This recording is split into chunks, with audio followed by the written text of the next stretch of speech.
Assalamualaikum warahmatullahi wabarakatuh. Sebelumnya, perkenalkan, saya Tiara Puji Utami dengan NIM A310210077 dari program Studi Pendidikan Bahasa dan Sastra Indonesia kelas 1B dari Fakultas Keguruan dan Ilmu Pendidikan Universitas Muhammadiyah Surakarta. Dalam video kali ini, saya akan mempresentasikan terkait lembar kerja proyek warga negara 3 atau LKPWN 3. LKPWN 3 berisi rangkuman proses pembuatan proyek warga negara yang itu penugasan dari mata kuliah Pancasila. Langkah pertama yaitu mengidentifikasi masalah yang ada di lingkungan sekitar. Dalam langkah ini, yaitu melakukan analisis atau mencari tahu tentang masalah-masalah yang ada di lingkungan sekitar dan dicantumkan dalam LKPWN 1.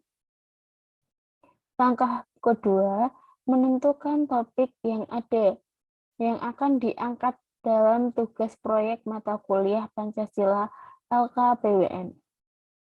Dalam langkah kedua ini, menentukan topik yang akan digunakan sebagai judul proyek. Judul proyek yang saya ambil adalah pengaruh bahasa asing terhadap bahasa Indonesia. Langkah ketiga, mengaitkan topik pengaruh bahasa asing terhadap bahasa Indonesia dengan bidang studi. Dalam langkah ketiga ini, topik proyek yang saya pilih dikaitkan dengan program studi saya, yaitu Pendidikan Bahasa dan Sastra Indonesia, karena topik yang saya pilih relevan dan penggunaan bahasa Indonesia dilakukan sehari-hari, serta pengaruh bahasa asing yang semakin terlihat di era globalisasi ini. Hal ini dicantumkan dalam LKPWN 1. Berikutnya, langkah keempat, mengaitkan topik pengaruh bahasa asing terhadap bahasa Indonesia dengan mata kuliah Pancasila. Dalam langkah keempat ini, topik proyek dikaitkan dengan mata kuliah Pancasila sebagai wujud pada Pancasila sila ketiga yang berbunyi Persatuan Indonesia, karena bahasa Indonesia sebagaimana fungsinya sebagai bahasa nasional dan bahasa persatuan Indonesia perlu dijaga dan dihindarkan dari dampak kurang baik dari semakin maraknya penggunaan bahasa asing dalam kehidupan masyarakat sehari-hari yang disebabkan oleh mudahnya informasi era digital di masa globalisasi yang semakin pesat ini, sehingga di mana masyarakat kadang sulit untuk memilih dan memilah dampak baik dan dampak buruk yang ditemuinya, termasuk dalam segi berbahasa. Langkah ini akan dicantumkan dalam LKPWN 1. Berikutnya, langkah kelima, mencari sumber-sumber relevan atau acuan sebagai bahan pendukung dalam proses pembuatan proyek LKPWN.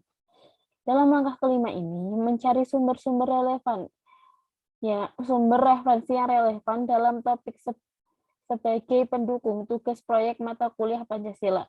Dalam langkah ini, mencari sumber-sumber relevan dapat dicari melalui berbagai media yang ada dan akan dicantumkan dalam LKPWN 2. Berikutnya, langkah ke-6, yaitu menentukan konsep pembuatan produk berupa sosialisasi tentang bahasa Indonesia dan mencari pendukung yang relevan dengan topik. Produk yang akan saya buat adalah presentasi berupa PPT atau slide media presentasi untuk dijadikan bahan dalam sosialisasi pada generasi muda atau generasi milenial yang bermaksud untuk memberitahu tentang dampak perkembangan penggunaan bahasa asing terhadap bahasa Indonesia di era globalisasi ini. Sekian dari saya. Bila ada salah kurangnya saya mohon maaf. Wassalamualaikum warahmatullahi wabarakatuh.